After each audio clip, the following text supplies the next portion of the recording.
Hello everyone, the momentum classes में आपका स्वागत है। आज का लेक्चर होगा इलेक्ट्रोस्टैट पे, जिसमें हम लोग बात करेंगे इलेक्ट्रिक फील्ड के बारे में। और इलेक्ट्रिक फील्ड किसकी वजह से, किसी रिंग की वजह से, रिंग पे चार्ज क्यों है तो उसकी वजह से, है ना, किसी एक्सियल पॉइंट पे इलेक्ट्रिक फील्ड क्या होगा इसे कैलकुलेट करेंगे। जैसे आप लोग थंबनेल से दिख रहा होगा कि जो ये रिंग है ना, रिंग की वजह से किसी एक्सियल पॉइंट पे इलेक्ट्रिक फील्ड कैलकुलेट करना है, तो इसका डेरिवेशन करेंगे, इससे रिलेटेड प्रॉब्लम करेंगे। ठीक है, जबकि ऑलरेडी हम लोग 7th लेक्चर इलेक्ट्रोस्टैट पे कर चुके हैं। ये टोटल 8वां लेक्चर होगा इलेक्ट्रोस्टैट पे। चलिए स्टार्ट करते हैं। Field due to uniformly charge ring, मतलब ये कहने का कि ये रिंग दिख रहा होगा आपको, ये यूनिफॉर्मली चार्ज है। यूनिफॉर्मली चार्ज कहने का मतलब ये है कि चार्ज का डिस्ट्रीब्यूशन क्या है, यूनिफॉर्म है। यूनिफॉर्म डिस्ट्रीब्यूशन है, मतलब कि हर जगह पे चार्ज पर यूनिट लेंथ क्या होगा, लेमडा होगा। Charge per unit length lambda होगा, हर एक जगह पे charge per unit length lambda होगा। डिस्ट्रीब्यूशन मतलब कि इस रिंग की वजह से जो चार्ज होगा, रिंग के ऊपर जो चार्ज है, रिंग के ऊपर जो चार्ज है उसकी वजह से किसी पॉइंट पी पे इलेक्ट्रिक फील्ड कैलकुलेट करना चाहते हैं। तो ये पॉइंट पी कौन सा पॉइंट है, ये एक्सियल पॉइंट है। मतलब ये रिंग है, मान लो ये रिंग है, ये रिंग के एक्स जो सेंटर है, सेंटर से एक्स डिस्टेंस पे कैलकुलेट करना है इलेक्ट्रिक फील्ड। तो इसका डेरिवेशन आज यहाँ पे हम देखने वाले हैं, कैसे कैलकुलेट करेंगे। सबसे पहली बात ये कि अगर देखा जाए कि इलेक्ट्रिक फील्ड जो है, अगर इस रिंग की पे रखे चार्ज की वजह से कैलकुलेट करना चाहते हैं, तो इस रिंग पे जो चार्ज है वो कंटिन्यूस चार्ज डिस्ट्रीब्यूशन है। और कंटिन्यूस चार्ज डिस्ट्रीब्यूशन का कोई भी डायरेक्ट इलेक्ट्रिक फील्ड का फॉर्मूला नहीं पढ़ा है। मुझे यूनिट चार्ज की वजह से इलेक्ट्रिक फील्ड कैलकुलेट करना आता है। तो फॉर्मूला क्या होता है, k q by r square. Electric field unit charge distribution की, यूनिट चार्ज की वजह से electric field k q by r square होता है। देखिए अभी यहाँ पे सिचुएशन ऐसा है कि कंटिन्यूस चार्ज डिस्ट्रीब्यूशन है, तो कंटिन्यूस चार्ज डिस्ट्रीब्यूशन से हम इलेक्ट्रिक फील्ड कैलकुलेट नहीं कर सकते हैं। इसलिए मुझे क्या करना होगा, एक एलिमेंट लेकर इसे पॉइंट चार्ज में कन्वर्ट करना होगा। और पॉइंट चार्ज की वजह से इलेक्ट्रिक फील्ड कैलकुलेट करने के बाद उसे इंटीग्रेट करेंगे, जिसकी वजह से हम पूरा इंटीग्रेशन करने के बाद मुझे पूरा कंटिन्यूस चार्ज डिस्ट्रीब्यूशन की पे कंटिन्यूस चार्ज डिस्ट्रीब्यूशन पे इलेक्ट्रिक फील्ड कैलकुलेट हो जाएगा। चलिए स्टार्ट करते हैं कैसे चीज़ को सोचा जाए। सबसे पहली बात ये हम ये किया कि एक रिंग है, ये रिंग जो तुम्हारा दिख रहा है यहाँ पे छोटा सा लेंथ ले लिया है, डी एल लेंथ। उसी तरह से यहाँ पे भी ले लिया डी एल लेंथ, है ना। अब जो डी एल लेंथ है तो इसका मतलब ये है कि डी एल लेंथ पे चार्ज कुछ ना कुछ होगा। तो जैसा हम लोग जानते हैं lambda is equal to d q by d l. तो जो चार्ज होगा उस डी एल लेंथ पे लेमडा इंटू डी एल होगा, इतना चार्ज होगा। किस पे, उस छोटे से लेंथ जो डी एल ले गया। अब देखो क्या इस एलिमेंट लेने से क्या होगा, इस ये तुम्हारा चार्ज निकल गया, कितना सा चार्ज है, ये डी क्यू चार्ज। अब एलिमेंट निकाल रहे हैं, इस एलिमेंट की वजह से हम क्या करते थे, इलेक्ट्रिक फील्ड कैलकुलेट करते हैं और उसके बाद उसे इंटीग्रेट करते हैं। देखो जब भी हम लेंगे तो ये तुम्हारा इलेक्ट्रिक फील्ड इस तरह से, मान लो कि अगर दो एलिमेंट लिया गया है तो ये एलिमेंट इधर यहाँ से इस डायरेक्शन में एक एलिमेंट है ऐसे, और एक एलिमेंट इस डायरेक्शन में, दो एलिमेंट यहाँ पे लिया गया है। अब दोनों एलिमेंट को हम क्या कर रहे हैं, रोटेशन करेंगे। जैसे दोनों एलिमेंट को एक साथ रोटेशन करेंगे, जब ये रोटेशन होगा तो ध्यान से देखिए नीचे वाला जो फिंगर है ये यहाँ पे दिखा रहा है और अपर फिंगर यहाँ पे दिखा रहा है। मतलब अब ये रोटेशन करना, हमको कवर करना पूरा का पूरा चार्ज, तो हम क्या करना होगा, इसको ऐसे करके ऐसे रोटेट करके ऐसे कर लेंगे। मतलब ये रोटेशन जो होगा ये पाई का रोटेशन होगा। मतलब कि ये तुम्हारा पाई का मतलब ये कि ये पूरा का पूरा जो सर्कमफ्रेंस है इतना रोटेशन करेगा।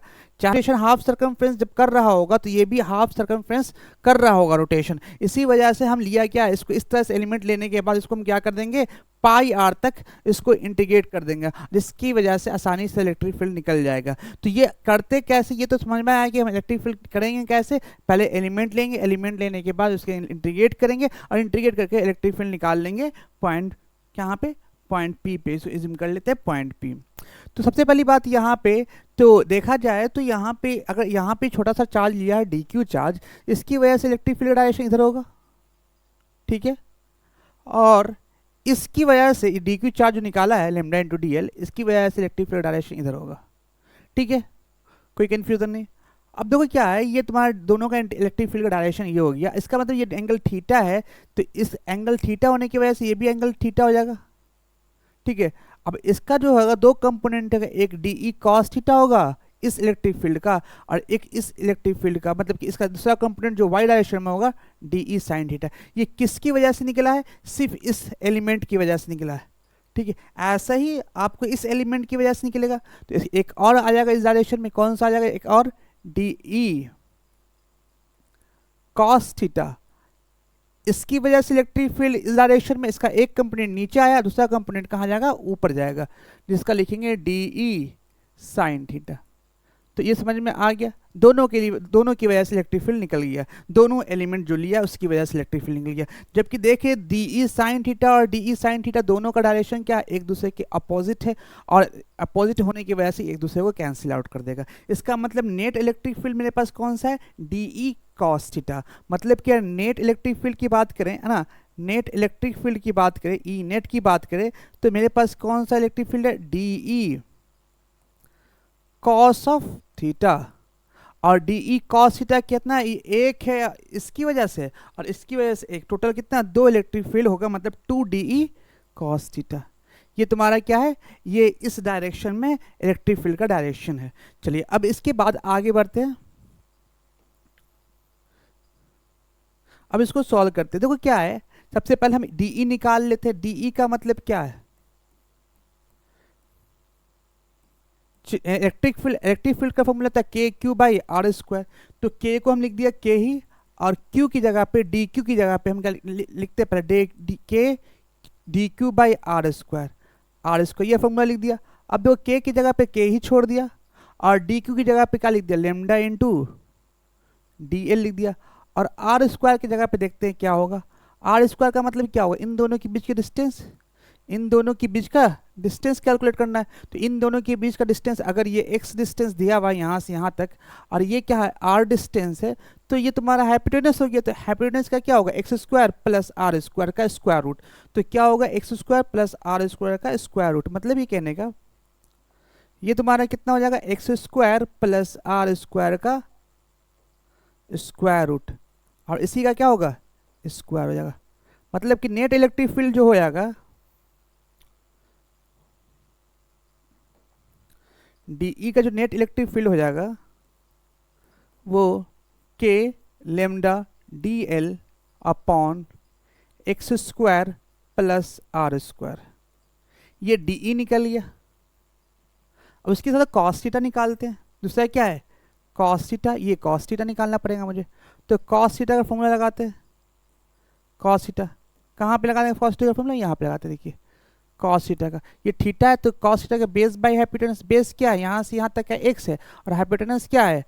X square plus are square का square root, x square plus are square का स्क्वायर रूट। मतलब एक्स यहाँ पे लिखेंगे X upon square root of X square plus are square. अब देखो net electric field D E निकल गया मुझे, डी ई निकल गया और कॉस थीटा निकल गया। अब इन दोनों का वैल्यू यहाँ पे पुट कर देते हैं।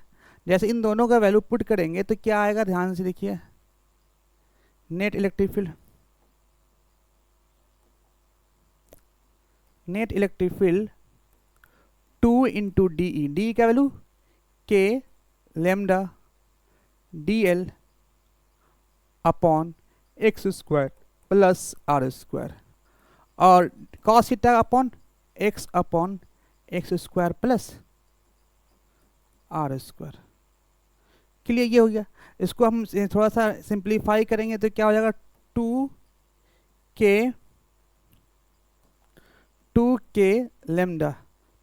के लेमडा एक्स डिवाइड बाई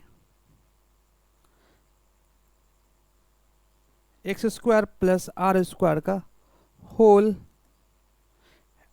3/2, ठीक है। 1 + 1/2 3/2, ठीक है। अब देखो क्या है, यहाँ पे वेरिएबल देखना पड़ेगा आपको कि वेरिएबल कौन सा है। मतलब इसको डी ई निकाल रहे हैं, नेट डी ई निकाल रहे हैं, तो इसको इंटीग्रेट करना पड़ेगा मुझे, इसको पूरे को इंटीग्रेट करना पड़ेगा। यहाँ पे नेट निकालना, तो इसको इंटीग्रेट करेंगे तभी आएगा, तो इसको इंटीग्रेट कर लेते हैं, ठीक है। तो इंटीग्रेशन करने के लिए आपको सबसे पहले मालूम होना चाहिए कि वेरिएबल क्या है, ठीक है। यहाँ पे जो वेरिएबल, यहाँ पे डी एल छुड़ी है ना, 2k लेमडा एक्स। तो यहाँ पे डी एल, यहाँ पे देखो, यहाँ पे देखा जाए तो यहाँ पे वेरिएबल क्या है, या ध्यान से देखिए यहाँ पे वेरिएबल क्या है। यहाँ पे जो वेरिएबल है ये डी एल वेरिएबल है ना। लेमडा कांस्टेंट है, एक्स कांस्टेंट है, और आर भी एक्स कांस्टेंट है, और ये आर भी कांस्टेंट है। मतलब सिर्फ और सिर्फ दिख रहा है मुझे डी एल का वेरिएशन दिख रहा है, मतलब डी एल सिर्फ वेरिएबल है और सारा का सारा क्या है, कांस्टेंट है। तो करते हैं,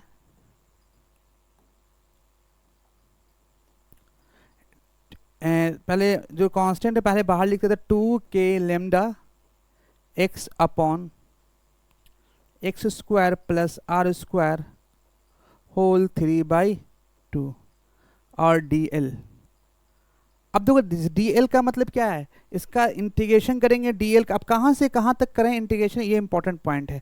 देखो क्या है, डी एल जो तुम्हारा लेंथ है, अगर हम दोनों एक साथ रोटेट कर रहा है, नीचे वाला भी, लोअर पॉइंट भी और अपर पॉइंट, मतलब डी एल छोटा वाला भी और डी एल लोअर वाला और अपर वाला दोनों एक साथ क्या कर रहा है, रोटेट कर। जब ये रोटेशन करेगा तो हमको दोनों चार्ज को कवर करना है। मतलब ये वाला जो फिंगर दिख रहा है आपका, ये फिंगर इसको कवर करेगा और नीचे वाला जो फिंगर है ये इसको कवर करेगा ऐसे।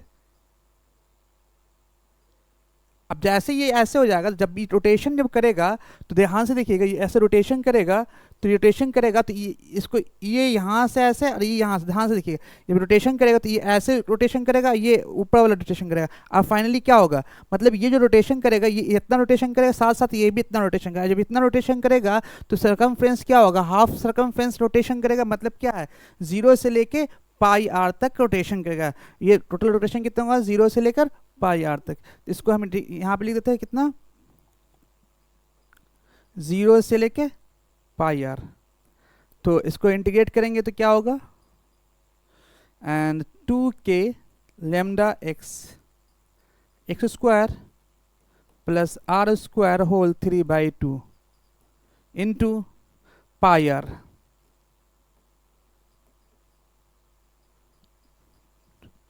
Into 2 pi are.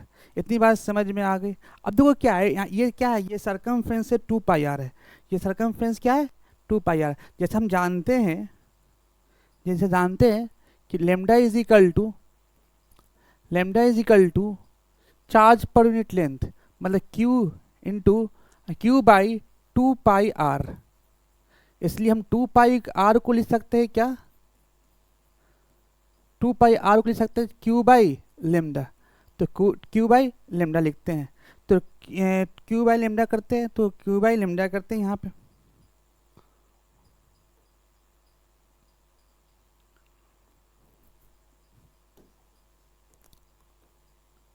To pi are को लिख सकते हैं Q/ लेमडा। इसका मतलब K लेमडा एक्स और 2 पाई आर की जगह पे Q/ लेमडा लिखते हैं, Q/ lambda upon x square plus are square का होल 3/2। इसका मतलब लेमडा लेमडा कैंसिल आउट, तो फॉर्मूला क्या आ जाएगा, k q x x square plus are square whole 3/2। ये फॉर्मूला आपको याद करना है।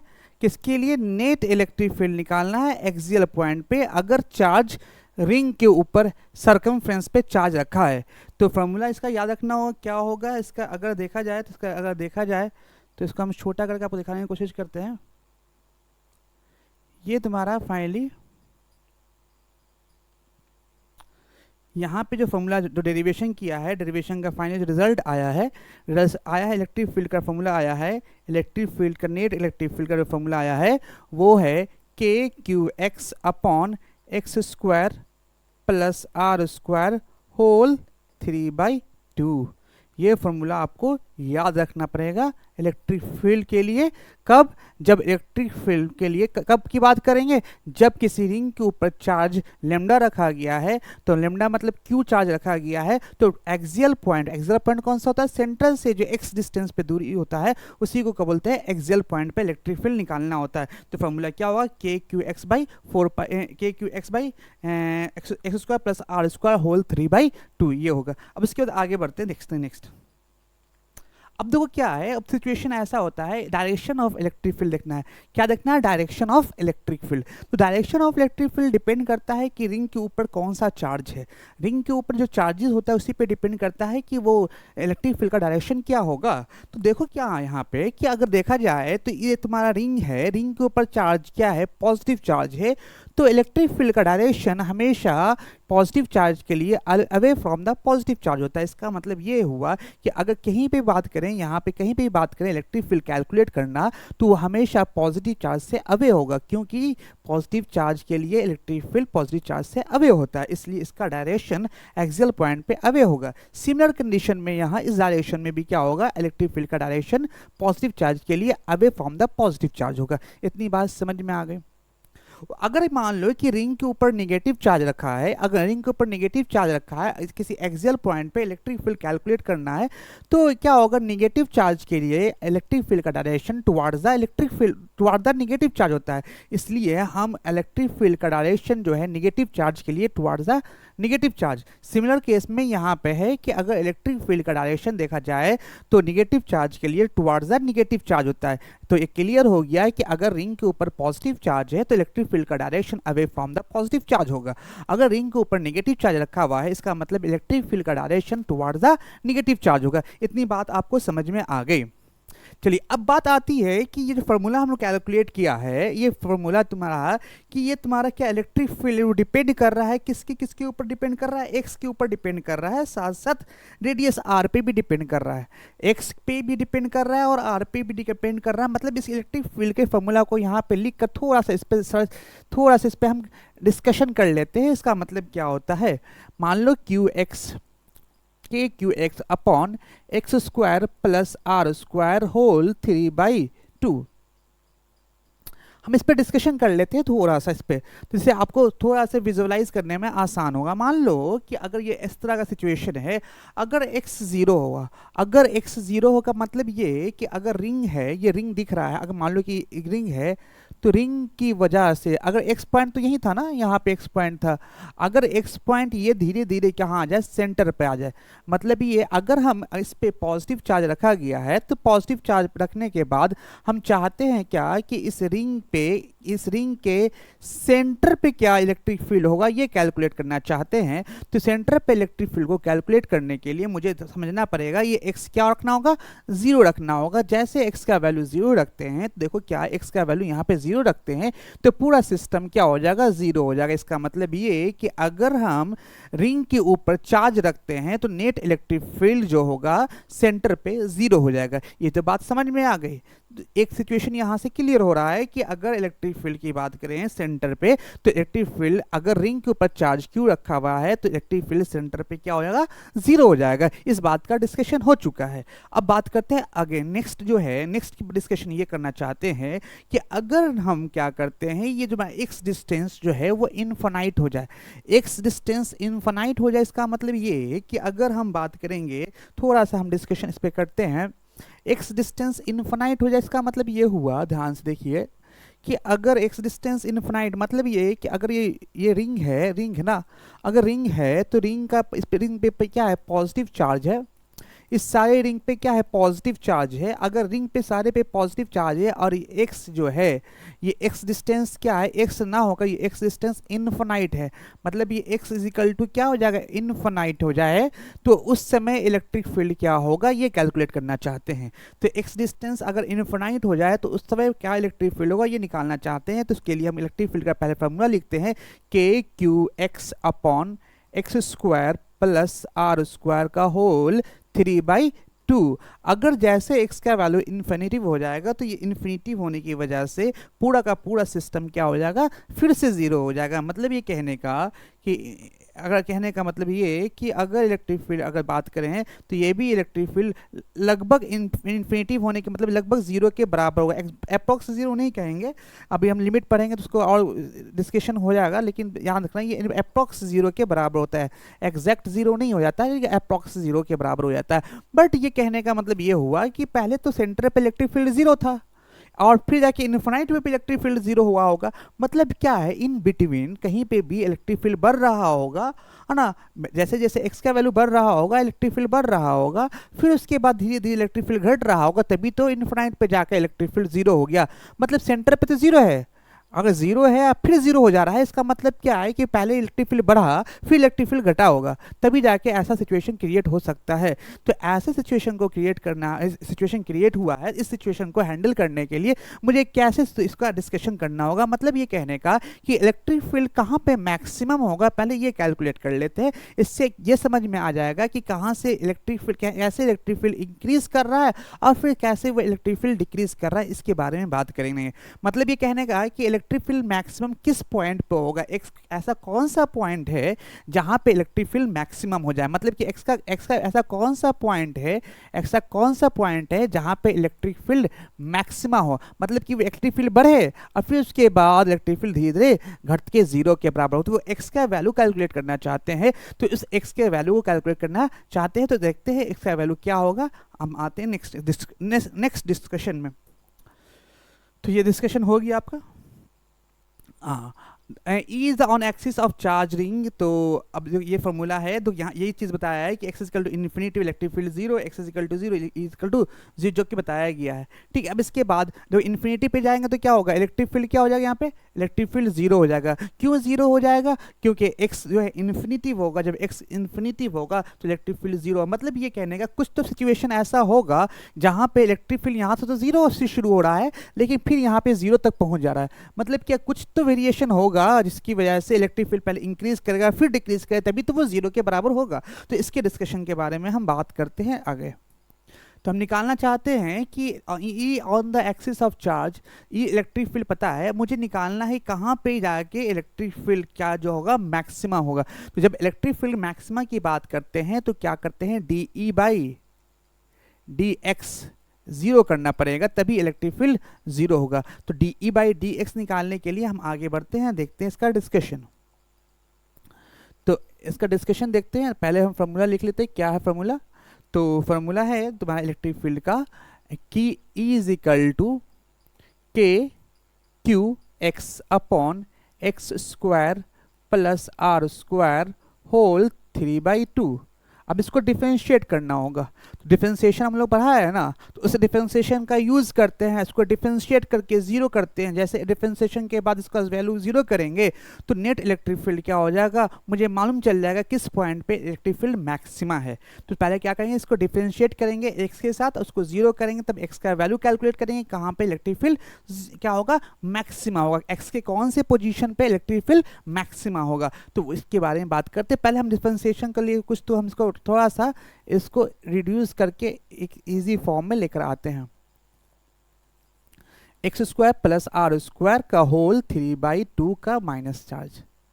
ठीक है, ये अब देखो क्या ये u इंटू वी के फॉर्म में, के क्यू तो छोड़ दो, ये तो तुम्हारा क्या है वो कांस्टेंट है, लेकिन ये तुम्हारा एक u मान लेते हैं इसको और ये इसको मान लेते हैं क्या v, u इंटू वी के फॉर्म में हम डिफरेंशिएशन करते हैं इसका। तो डिफरेंशिएशन करते तो क्या होता है, u इंटू वी का डिफरेंशिएशन बड़ा आसान होता है। देखो ज़िंदगी में अगर अच्छा कुछ करना है तो कहीं ना कहीं आपको मेहनत करना होगा। उसी तरह से u इंटू वी का पहले क्या क्या u को एज इट इज़ छोड़ देंगे, मतलब ये आराम कर रहा होगा, D E by D x का मतलब ये हुआ कि इलेक्ट्रिक फील्ड ई जो है ये आराम कर रहा होगा, ये आराम कर रहा है, एक्स आराम कर रहा है, और डिफरेंशिएशन किसका होगा, डिफरेंशिएशन होगा x square plus are square whole -3/2 किसके साथ डिफरेंशिएशन करना होगा, एंड डी एक्स के साथ डिफरेंशिएशन करना होगा, प्लस एक्स आराम कर रहा है, डिफरेंशिएशन किसका होगा, वी का हो रहा है, मतलब यू आराम कर रहा है, वी का डिफरेंशिएशन हो रहा है। अब क्या करेगा, वी आराम करेगा, मतलब x square plus are square का होल -3/2 जैसा है वैसा ही होगा, और इनटू कितना होगा, x का डिफरेंशिएशन करेंगे dx बाई डी एक्स करेंगे तो इसका डिफरेंशिएशन 1 होता है। तो हम इसको सॉल्व करते हैं तो क्या होगा, डी बाई सॉरी यहाँ पे डी बाई डी एक्स होना चाहिए, यहाँ पे डी बाई डी एक्स होना चाहिए, डी बाई डी एक्स होगा तभी हम डिफरेंशिएशन कर पाएंगे।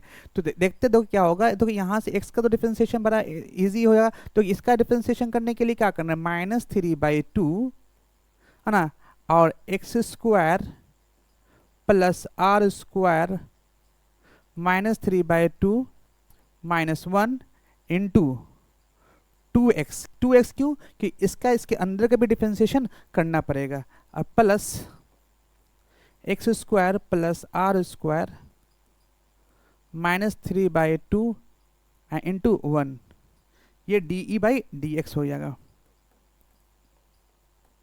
अब DE/dx क्या करना होगा? 0 करना होगा। नेक्स्ट DE/dx क्या करना होगा? 0 करना। तो हम DE/dx 0 करते हैं। ये सारा का सारा वैल्यू क्या होना चाहिए? 0 के बराबर होना चाहिए। तो इसको क्या क्या करते हैं? x into -3/2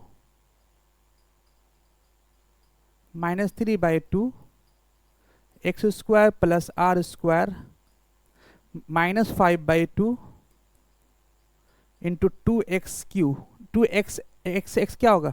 2x square plus x square plus are square -3/2 is equal to 0। Clear? ये -3/2 इज इक्वल टू 0 होगा। अब इसको 0 करते हैं। जो 0 करेंगे देखो क्या वैल्यू आता है, पहले ये समझ लेते हैं। तो इसको 0 करने के तो इसको क्या करना होगा? यहाँ से इसको हम उधर लेकर चले जाते हैं। ठीक है, तो इसको उधर लेके चले जाते हैं, या हम इसको ऐसे लिख सकते हैं 2x स्क्वायर 2 कैंसिल आउट हुआ तो क्या हो जाएगा?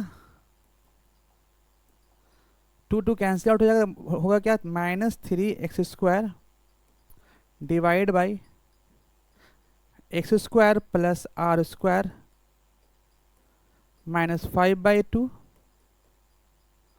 प्लस माइनस क्या नीचे में आ गया तो प्लस में हो जाएगा 5/2 plus x square plus are square, इसको नीचे लेकर आते हैं तो क्या होगा? 1/x square plus are square 3/2 is equal to 0। तो यहां से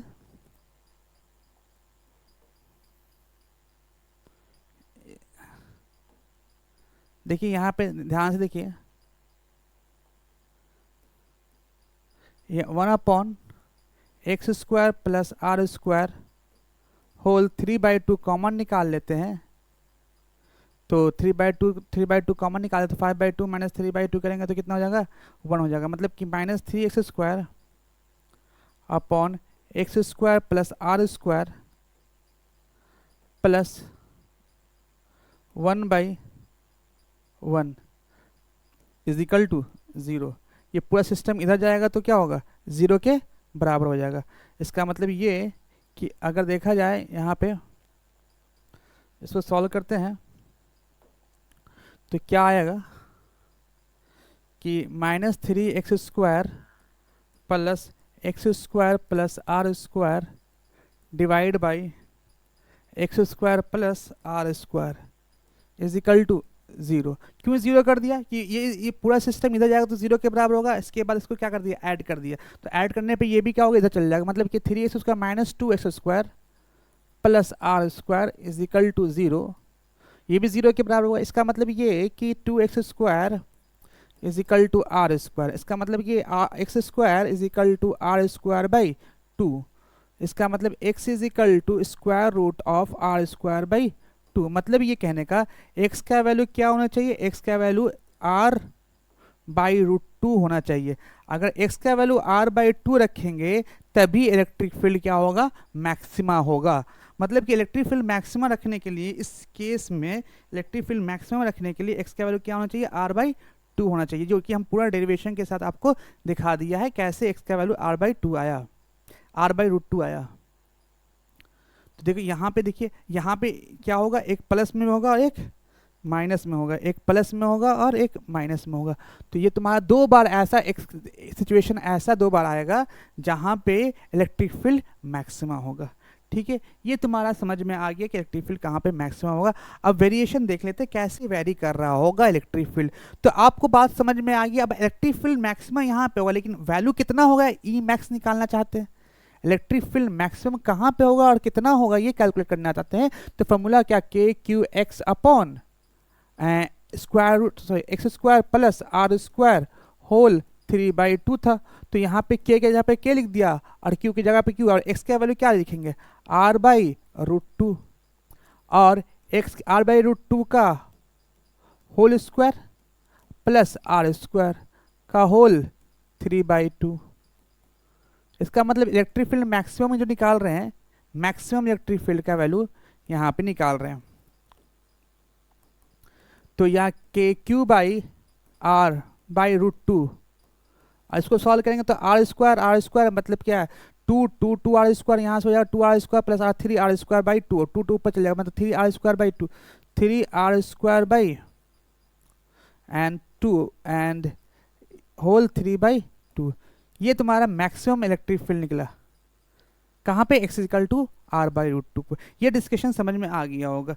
मतलब ये कहने का, अब देखो ग्राफ, अब इस ग्राफ से ये समझ में आ रहा है, अब देखो यहाँ पे ग्राफ ये है, तो ऐसा सिचुएशन यहाँ पे क्रिएट हुआ कि मान लो कि ये डिस्टेंस कितना है, ये x डिस्टेंस है, ये तुम्हारा दिख रहा है, ये इलेक्ट्रिक फील्ड निकाल रहा है, x = क्या, प्लस r/√2, दो वैल्यू आया था, x = -r/√2, x = -r/2, मतलब दो ऐसा वैल्यू है ना, जहां पे इलेक्ट्रिक फील्ड मैक्सिमा हो रहा है। मतलब रिंग के लिए देखा जाए तो रिंग जो दिख रहा है ना, रिंग पॉजिटिव चार्ज का जो रिंग है, तो रिंग के इस पोजीशन पे पहले इलेक्ट्रिक फील्ड बढ़ेगा, मतलब यहां से इलेक्ट्रिक फील्ड बढ़ रहा होगा, मतलब इससे इस डिस्टेंस जैसे जैसे आगे बढ़ेंगे वैसे वैसे इलेक्ट्रिक फील्ड बढ़ रहा होगा। अब यहाँ तक जाने के बाद इलेक्ट्रिक फील्ड क्या होगा, मैक्सिमा हो गया, मतलब इलेक्ट्रिक फील्ड इस पॉइंट पे जाने के बाद मैक्सिमम इलेक्ट्रिक फील्ड हो गया। अब जैसे ही यहाँ से बढ़ेगा ये आगे, अब इलेक्ट्रिक फील्ड बढ़ेगा नहीं, अब इलेक्ट्रिक फील्ड धीरे धीरे घटेगा, घटते घटते घटते घटते कहाँ जाएगा, ये जीरो की तरफ जाएगा। उसी तरह से इस डायरेक्शन में भी क्या होगा, दो होगा, प्लस में आया था अब माइनस में, इस तरफ में भी क्या होगा, पहले क्या होगा,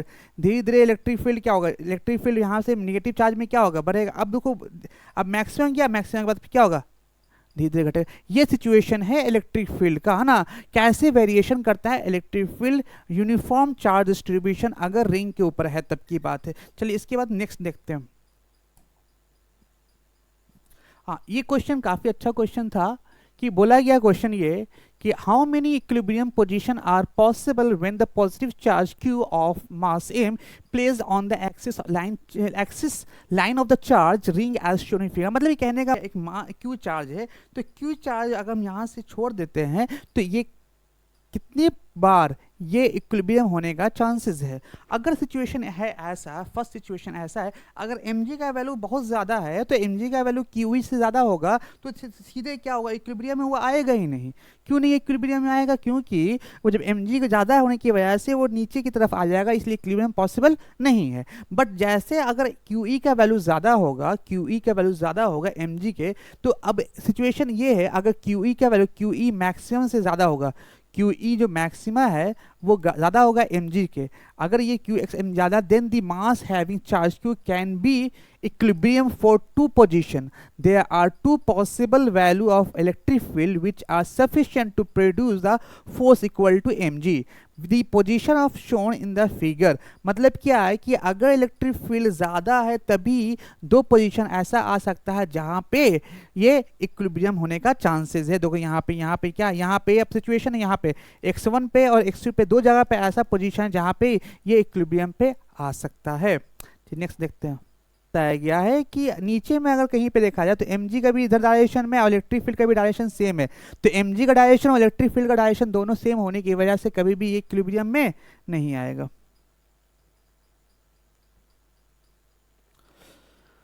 हाँ, अब जेई एडवांस का एक क्वेश्चन है और काफ़ी अच्छा क्वेश्चन, देखते हैं इस क्वेश्चन को। जेई एडवांस में इस टाइप का क्वेश्चन पूछा गया है, तो इस क्वेश्चन को डिस्कशन करते हैं। देखो इस क्वेश्चन में क्या बोला गया है, ए charge q of mass m is slightly displace along the axis of the charge.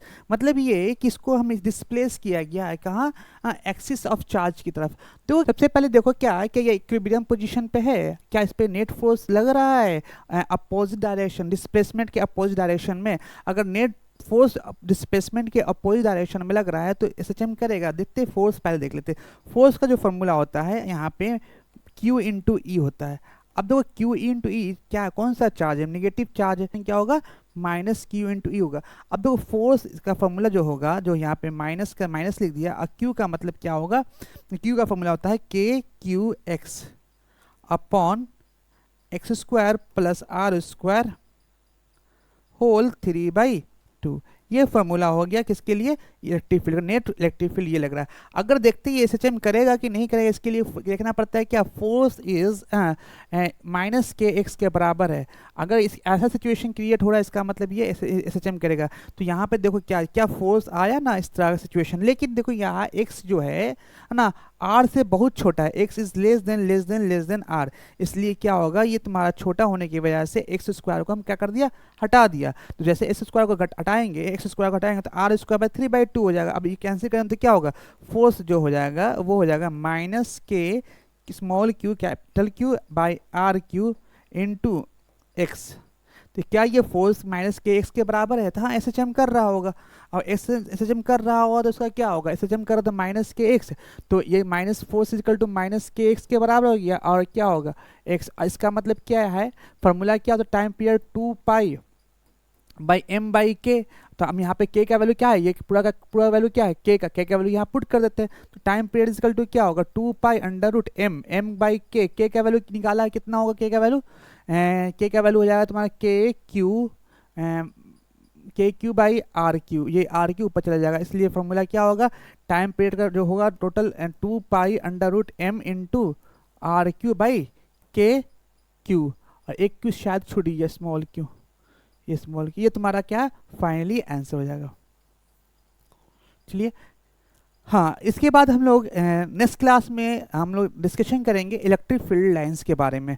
बहुत सारा डिस्कशन किया, लगभग हमने 8 वीडियो इस पे रिकॉर्ड किया है, जिसमें हमने डिस्कशन सिंपल से किया था, इलेक्ट्रिक फील्ड के बारे में डिस्कशन किया, इलेक्ट्रिक फोर्स के बारे में डिस्कशन किया, कुलम्स लॉ के बारे में, इलेक्ट्रिक फोर्स के मतलब कुलम्स लॉ के बारे में डिस्कशन किया, और प्रॉपर्टीज रिलेटेड टू चार्ज के बारे में डिस्कशन किया, और जेई मेंस का क्वेश्चन डिस्कशन किया, जेई एडवांस का बोर्ड टाइप का क्वेश्चन डिस्कशन किया। नेक्स्ट जो हम लोग पढ़ेंगे इलेक्ट्रिक फील्ड लाइंस पढ़ेंगे। आज के लिए इतना ही रखते हैं।